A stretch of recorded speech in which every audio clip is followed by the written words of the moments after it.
Muy buenos días, queridos hermanos y queridas hermanas. Una vez más nos encontramos para compartir la palabra del Señor, para compartir el canto, para animarnos también unos a otros a vivir la fe cristiana de forma consistente. Quisiera partir invitándolos a tener una palabra de oración por la reflexión que tendremos en esta mañana, que va a basarse en el texto de Isaías. En el capítulo 42 vamos a leer los primeros 9 versículos. Oramos al Señor. Señor, gracias por este momento, esta posibilidad que nos das de compartir este servicio a ti, este culto esta mañana y también la reflexión de la palabra. Que tu Espíritu Santo nos ilumine, nos guíe y nos permita, Señor, aplicar esto a nuestra vida cotidiana. Bendice a tu iglesia dispersa en sus tan diversos hogares y zonas geográficas, que en cada lugar, en cada hogar tengamos tu bendición esta mañana y cada momento de este día. Gracias en el nombre de Jesús. Amén. Amén. Muy bien, los invito a abrir sus Biblias o a buscar en sus dispositivos electrónicos, en la Biblia que puedan tener ahí, el texto de Isaías en el capítulo 42, los primeros 9 versículos. Desde hace algún tiempo en la pastoral de mujeres hemos venido compartiendo algunas reflexiones muy breves que hacemos a mitad de semana sobre lo que hemos llamado palabras de consolación. Son ciertas reflexiones que se fundan en ese segmento de Isaías que va desde el capítulo 40 en adelante. Y hoy día a mí me gustaría compartir con el resto de la iglesia y de forma un poquito más detenida, no una cápsula de 5 minutos, algunas ideas de un texto bien conocido como es el capítulo 42 de Isaías y que forma parte de lo que comúnmente se denomina los cánticos del siervo. Vamos a darnos cuenta de que tiene una conexión bien interesante con lo que habíamos venido hablando en semanas anteriores del texto de Efesios. Así es que voy a leer el capítulo 42, los versículos 1 al 9. Este es mi siervo a quien sostengo, mi escogido en quien me deleito. Sobre él he puesto mi espíritu y llevará justicia a las naciones. No clamará, ni gritará, ni alzará su voz por las calles. No acabará de romper la caña quebrada, ni apagará la mecha que apenas arde. Con fidelidad hará justicia, no vacilará ni se desanimará, hasta implantar la justicia en la tierra. Las costas lejanas esperan su ley. Así dice el Señor, el que creó y desplegó los cielos, el que expandió la tierra y todo lo que ella produce, el que da aliento al pueblo que la habita y vida a los que en ella se mueven. Yo, el Señor, te he llamado en justicia, te he tomado de la mano, yo te formé, yo te constituí como pacto para el pueblo, como luz para las naciones, para abrir los ojos de los ciegos, para librar de la cárcel a los presos y del calabozo a los que habitan en tinieblas. Yo soy el Señor, ese es mi nombre. No entrego a otros mi gloria, ni mi alabanza a los ídolos. Las cosas pasadas se han cumplido, y ahora anuncio cosas nuevas. Las anuncio antes que sucedan. Antes que sucedan. Lo primero que uno reflexiona al leer los así llamados cánticos del siervo tiene que ver con la pregunta: ¿quién es este siervo del Señor del que hablan los cánticos del siervo y especialmente del que habla nuestro texto de Isaías 42? ha habido una discusión histórica sobre quién sea este siervo del Señor. Como en los capítulos anteriores, en los 40, 41 y 40 especialmente, se ha hablado de Israel y de Jacob como forma de referirse a todo el pueblo. Algunos han pensado que el siervo del Señor se refiere a Israel, que en el momento en que se escribe este texto está en el exilio babilónico. Otros, basados en que los versículos finales del capítulo 41, el inmediatamente anterior, vienen hablando de un gran conquistador que Dios ha levantado, piensan que el siervo del capítulo 42 es Ciro, el rey persa, que finalmente conquista y está dominando a Israel en este periodo. El cristianismo, por su parte, siglos más tarde, se apropiará de estos cánticos y los aplicará a Jesús. Nosotros no tenemos el tiempo para dilucidar acá este debate histórico. Lo importante para nosotros, para efectos de nuestra reflexión en el sermón, es que el cántico describe a un siervo del Señor haciendo la voluntad de Dios. Y al describir al siervo haciendo lo que Dios quiere, de alguna manera describe cuál es esta voluntad de Dios. Y eso es lo que nos interesa rescatar en esta reflexión. Es importante para nosotros que queremos hacer la voluntad de Dios y es importante para nosotros conocer esta voluntad de Dios en un tiempo que es de alguna manera concordante con el tiempo que está experimentando el propio Israel, un tiempo de aflicción, vamos a decirlo de esta manera. Entonces vamos a ir analizando segmento tras segmento de este texto, preguntándonos qué descubrimos sobre la voluntad de Dios, una voluntad que se nos expresa a través del relato de lo que este siervo del Señor irá haciendo. ¿Qué descubrimos?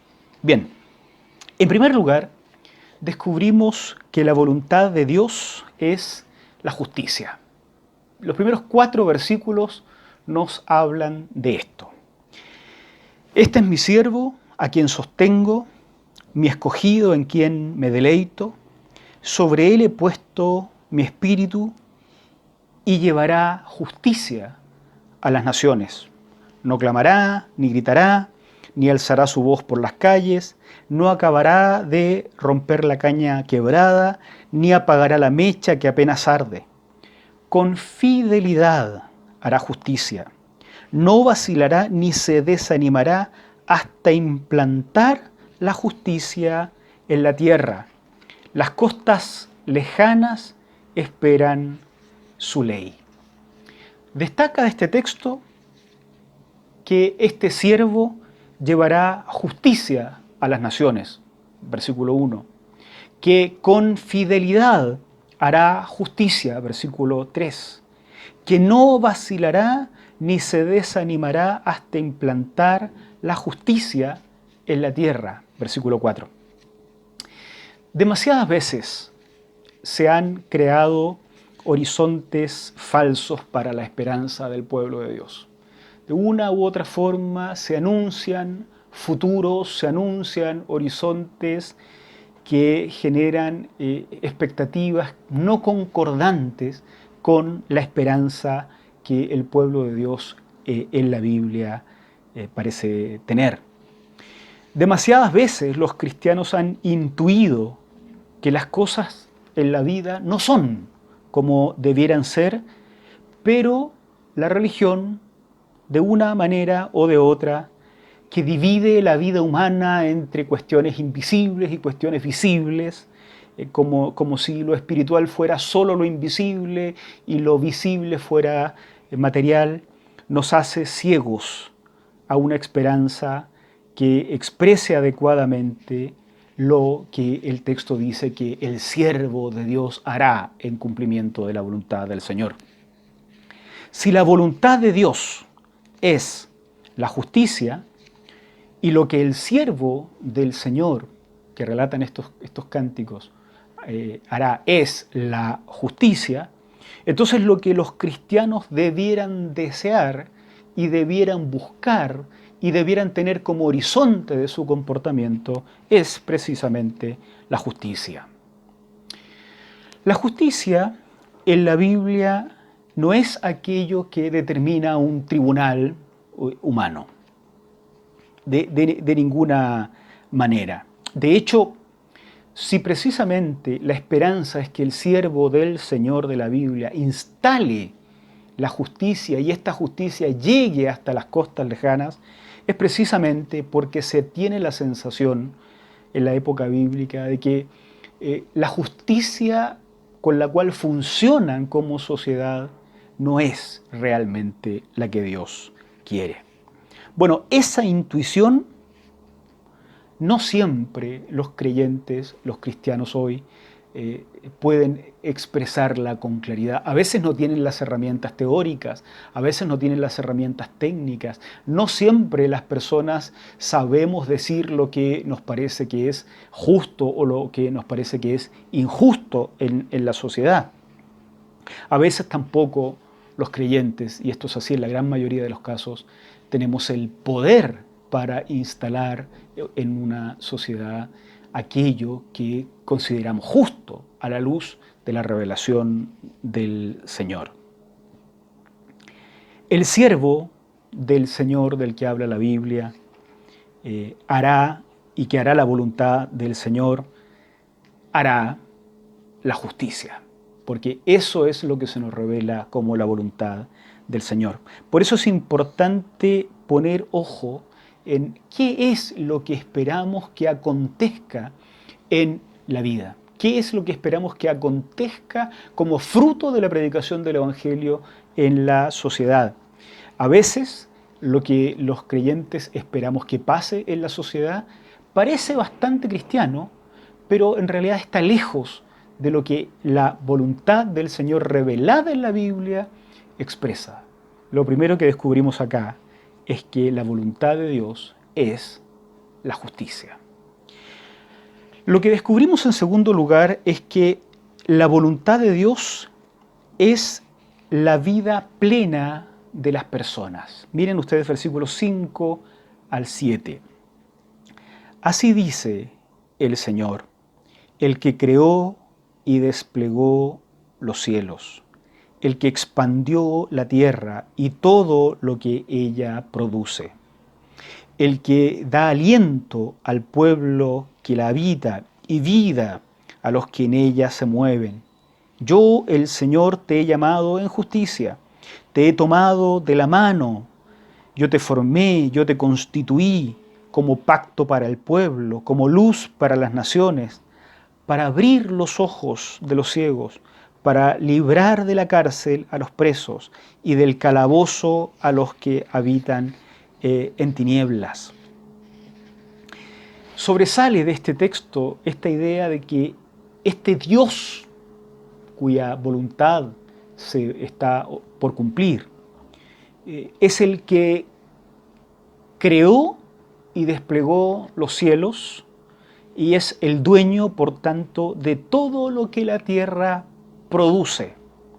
Se presenta como el creador del pueblo, como el creador del pueblo que habita esa tierra y como creador de la vida que esa tierra produce. Frente a esta creación total, global, que pertenece a Dios, hay ciegos y presos, imposibilitados de apreciar y de disfrutar de lo que es la creación de Dios. Entonces constituye al siervo para abrir los ojos de quienes no pueden ver y para dar libertad a los que no pueden participar de esta creación que Dios da. De lo que se trata es de que las personas que Dios creó puedan vivir en la creación que pertenece a Dios con la plenitud de las potencialidades con las que Dios nos creó a cada uno. No deja de ser curioso el vínculo que uno puede hacer con el Nuevo Testamento acá, porque es relevante que los cristianos hayan aplicado la idea del siervo, de los cánticos del siervo, al propio Jesús, al Señor. Y no deja de ser interesante que ese propio Jesús haya dicho que Él vino para dar vida y para dar la vida en abundancia. Así es que la voluntad de Dios es que haya abundancia, que haya vida plena para aquellos que son su creación. Lo tercero que descubrimos respecto de la voluntad de Dios es que la voluntad de Dios es la nueva creación que Él ofrece. Miren los versículos 8 y 9. Yo, el Señor, ese es mi nombre, no entrego a otros mi gloria, ni mi alabanza a los ídolos. Las cosas pasadas se han cumplido y ahora anuncio cosas nuevas. Las anuncio antes que sucedan. ¿No? Este tema de anuncio, cosas nuevas, nos hace pensar en lo que veníamos hablando de Efesios, la nueva creación de Dios. Lo que obra Dios es tan novedoso, es tan inaudito, que solo puede ser expresado en términos de una nueva creación de parte del Señor. Destaca de este texto que la voluntad de Dios no debe ser confundida con iniciativas humanas. Él no entrega su gloria a ídolos. Es muy, muy relevante que seamos capaces de reconocer que hay cosas que hace Dios y que no pueden ser, para bien o para mal, atribuidas a sucedáneos de Dios. Ahora, tampoco hay que rechazar la idea de que Dios opere en medio de iniciativas humanas, aunque estas iniciativas sean imperfectas. Esto es lo que está pasando en la época del escritor, que el rey Ciro y el exilio y las guerras, tantas cosas que están pasando ahí y que son fruto de acciones humanas, en el fondo eran la acción del propio Señor. Pero es muy interesante que a pesar de todo eso, se pide al que está buscando la voluntad de Dios que no le dé la gloria que pertenece a Dios o que no atribuya en el fondo las acciones que están haciendo y que pertenecen a Dios a iniciativas de los ídolos. Lo que Dios está haciendo no lo hace nadie. Por lo tanto dice, anuncio cosas nuevas que no pertenecen al funcionamiento cotidiano de la humanidad. Frecuentemente la justicia, esta justicia que se nos revela como voluntad de Dios en este texto, parece tan extraña a la voluntad de Dios porque está tan fuera del discurso cristiano evangélico que muchos cristianos piensan que hablar de justicia es hablar de demandas políticas. Peor aún, dicha esperanza de justicia y dicha demanda de justicia, de vida plena, de nueva creación, se aceptan o se rechazan dependiendo de inclinaciones político-partidistas de los propios cristianos. Cuando un cristiano se convence de que la demanda de justicia, la demanda de vida plena es una cuestión política, como no puede vincular esa demanda a la voluntad de Dios, la rechaza o la acepta atribuyendo esa demanda a principios político-partidistas de su propia predilección o con los cuales pudiera estar en contra. Eso es servir a los ídolos, porque es atribuir a otros lo que en realidad en la Biblia se nos presenta como la voluntad de Dios, como parte de la nueva creación que Dios está instalando. La justicia, la vida plena, la nueva humanidad no son un eslogan político por mucho que ciertos movimientos políticos de cualquier tipo se los quieran apropiar. Justicia, vida plena, nueva humanidad son la voluntad de Dios. Y los cristianos y cristianas debiéramos empezar a acostumbrarnos a integrar este lenguaje apropiado por otros a nuestro discurso de la esperanza cristiana. Digamos, para finalizar entonces, debe tomarse, queridos hermanos y hermanas, como palabras de consuelo en medio de situaciones de aflicción como las que nos toca vivir, dos cuestiones. Primero, que pertenecemos al Señor, como todo lo que Él ha creado y somos para su gloria. No hay algo que no pertenezca a Dios en esta vida. No hay algo que no pertenezca a Dios. Y lo segundo, que la voluntad de Dios para nosotros no es mal, es bien. Justicia, vida plena, nueva humanidad. Mucho se ha instalado en los últimos días y en los últimos tiempos, lo hemos dicho en reiteradas ocasiones, mucho se ha instalado la idea del Dios iracundo, del Dios ajusticiador, del Dios castigador. A la aflicción no corresponden las palabras iracundas, a la aflicción corresponden las palabras de consuelo. Por eso, desde el capítulo 40 hasta el 55 en Isaías, encontramos palabras concordantes con el periodo de exilio que está viviendo Israel. Y no son palabras de ira, son palabras de consuelo. La voluntad de Dios que se nos revela en estos textos de aflicción para nosotros es bien, no es mal. Es justicia, es vida plena, es nueva humanidad. Vivamos en esta esperanza, vivamos con nuevas fuerzas, porque el Señor no está contra los que sufren, no está contra los afligidos, sino que está de nuestro lado y a nuestro favor. Oramos al Señor. Gracias, Señor, por darnos la oportunidad de reflexionar en torno a estas palabras de consolación que encontramos en el profeta Isaías. Señor, ciertamente la injusticia campea en nuestra sociedad, en nuestra vida, en nuestros tiempos, y seguro que comparado con tu justicia, siempre ha sido esta la realidad de tu pueblo. Señor, tampoco tenemos vidas plenas, llenos de limitaciones por todos lados. Nosotros queremos vivir en la lógica de las cosas nuevas que tú estás haciendo, en vida plena y en justicia.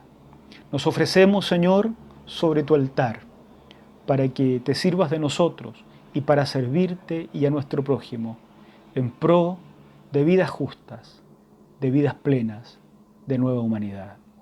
Renuévanos, Señor, en esta esperanza y ayúdanos a caminar con este horizonte. En el nombre de Cristo Jesús. Amén. Amén.